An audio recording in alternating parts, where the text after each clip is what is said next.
Hey yo, it's Momek for Riemann Kollektion. Today we'll be looking at how I use drum loops on the analog rhythm. I already have a beat running, as you can hear. I have some bass and a synth from the main system up here, but today we will be focusing on the analog rhythm. Now, on pad number 2 here I have a drum loop loaded up. Sounds like this. The breaky vibe.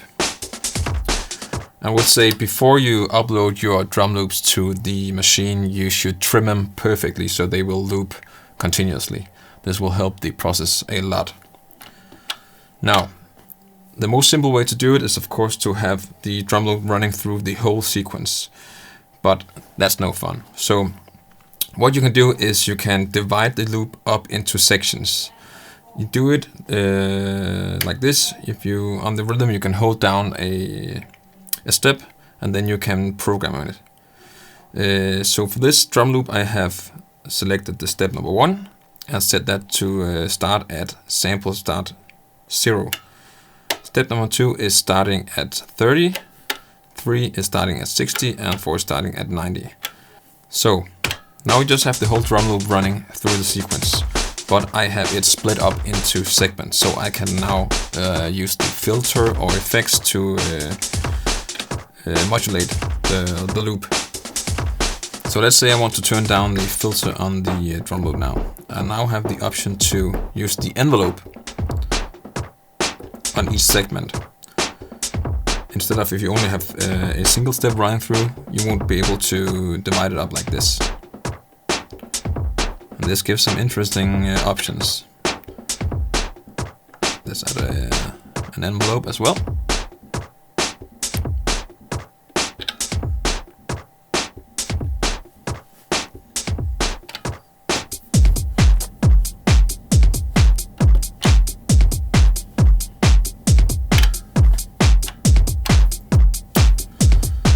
Now if I want to, I can divide it up even further. Instead of having a step at 0 and 30, I can make a step in between. Set this at 15. The next step here should be at 45.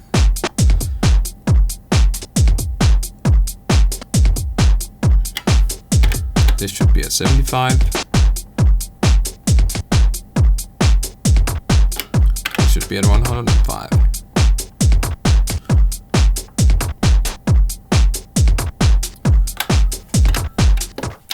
Now I have an even higher resolution of steps.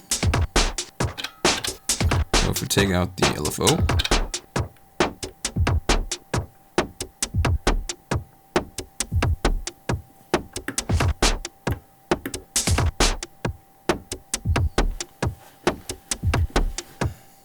now the analog rhythm has some performance modes, which is named scene and performance mode.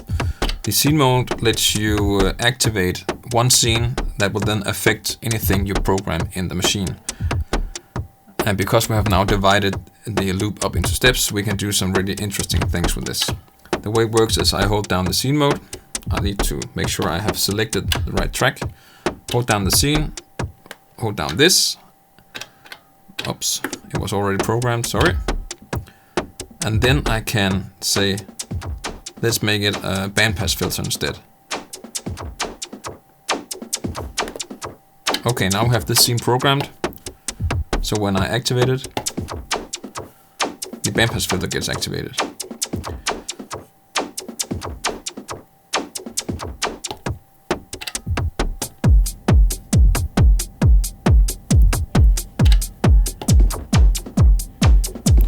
And maybe I want to open up the filter a bit more as well.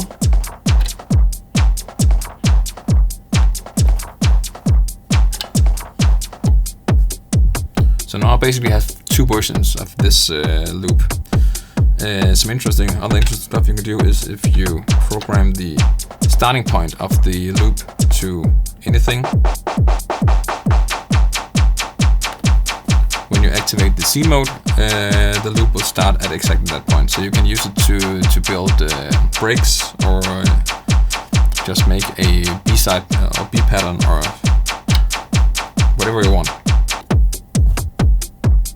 So what I could further do if I want some more fill action, I could go into the trigger menu,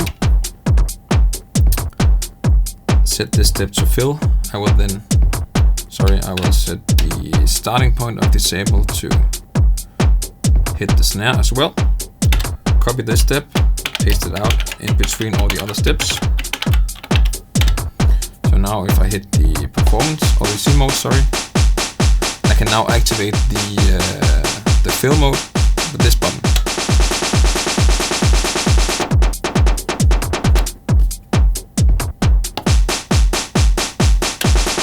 So you can get a lot of variation out of this simple little trick. Let's add some more interest on the loop. Let's add in the bass as well.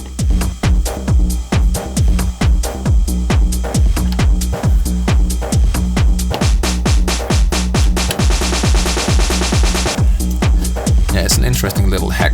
The Rytm is actually not really made for working with loops. They have the octave track for that, but with this technique you can do a lot of fun stuff.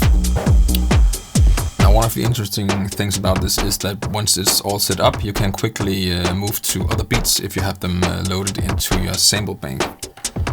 Let's open the filter a bit. I'm gonna try to select another loop. And because I have edited these loops to loop perfectly in one bar, I can quickly switch to other.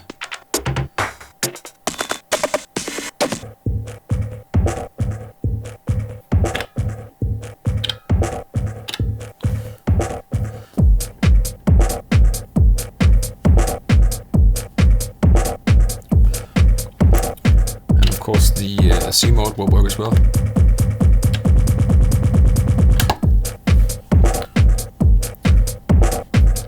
So this way you can quickly build a lot of different loops and beats. Now I would definitely recommend you to trim the drum loops to fit one bar, because then you have a very nice resolution you can work with. Another interesting thing about this is that because they are cut up into small sections, you have a bit more range for tuning stuff. And depends on the loop, of course, if it sounds interesting, but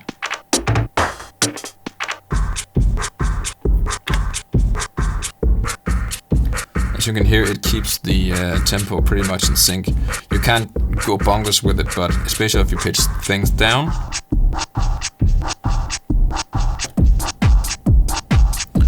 You can hit some really nice sweet spots.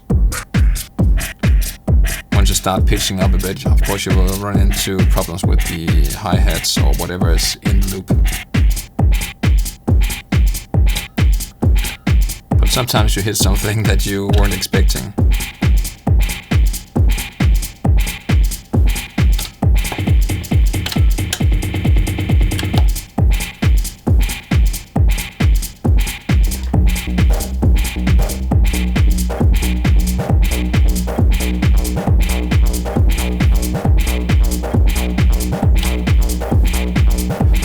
Try another loop.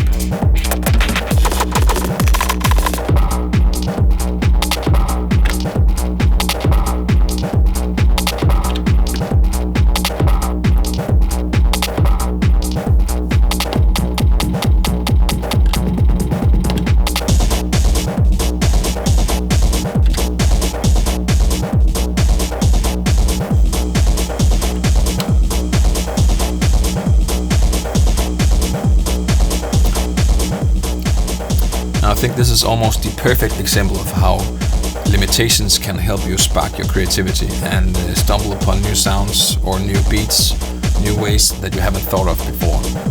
Now let's end this video with a few more examples, but remember to like and subscribe for more awesome content here on Riemann Kollektion. See you next time.